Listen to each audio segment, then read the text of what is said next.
Hey there, today we're adding a shutoff valve right on this water line. So if you have one that's in a really bad location, let's say it's in a crawl space or up in the attic, somewhere you can't really get to that easily, adding a shutoff is gonna help you. And having that shutoff available to you where you need it for when you need it is very important. To install a shutoff in your home, you're gonna have a few options. You could press in a new valve, but that does require some dedicated tools that not everybody has at home. You could sweat solder a valve right in place, and the problem here is that not everybody's comfortable working with fire. So the option I'm gonna give you is to use a slip-on ball valve. This is the best DIY solution if you're trying to add or even replace a shutoff. To install the shutoff, first mark where you want the valve. Then you measure back 2 inches. This is how much you need to remove in order to install the valve. If you're not sure, just check the instructions in the package.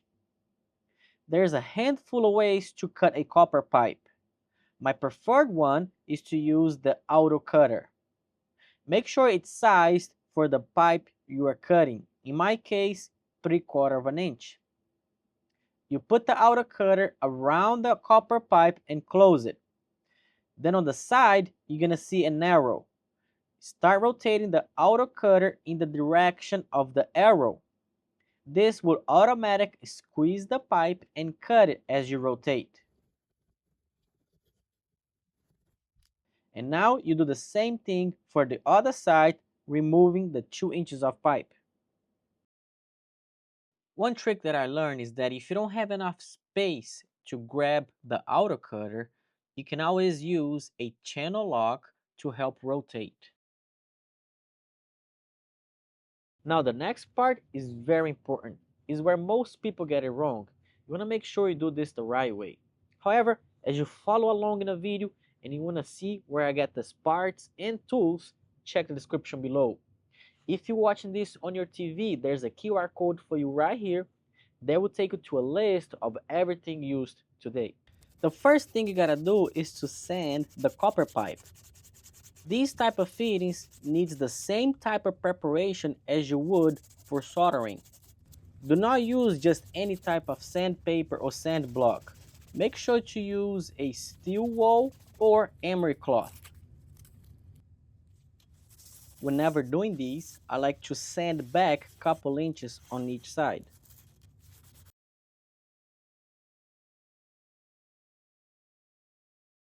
Then you need to deburr the pipe.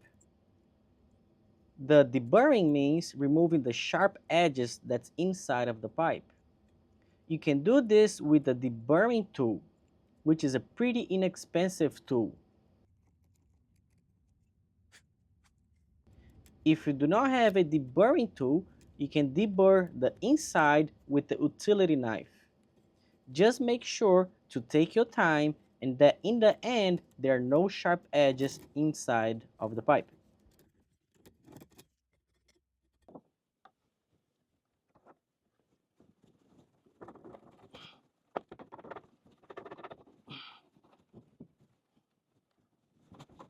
And here, where the instructions fall short on us, we are told to cut the pipe 2 inches back so there's enough room for the valve to slide in and then slide into position.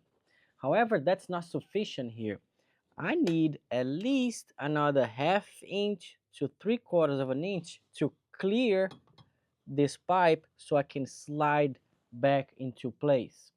And for some of us, that may not be a too big of a deal because you may have slack in the pipe where you can slide this back and put it in position. However, in my case and some of us, you don't have any slack. Therefore, this cut is very important. Whenever you purchase one of these fittings, they do come with a removing tool. You take that tool, insert it around the collar of the shutoff valve, and with a little force, pull it right out. And just like we done previously, I cut the pipe, remember to deburr, and then I measure my insert depth. In reality, if you're doing this project, make sure to cut 2.5 inches for your slip-on valve. Now we're ready to install the shut-off valve onto the pipe. Then we line it up with the other side. Now that everything is lined up, I grab the removal tool, wrap it around the body of the shut-off valve, and pull it towards the other side. You want to keep doing this all the way until the valve lines up with the mark we made. When you do line up with the mark, you check back on the other side and you make sure you see a mark there as well. If you see a mark on both ends, that means you installed this correctly.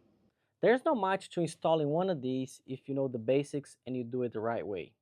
As a matter of fact, these type of fittings are getting more popular by the day. And I have a video right here for you where I'm able to move a spigot to a new location using this type of fittings.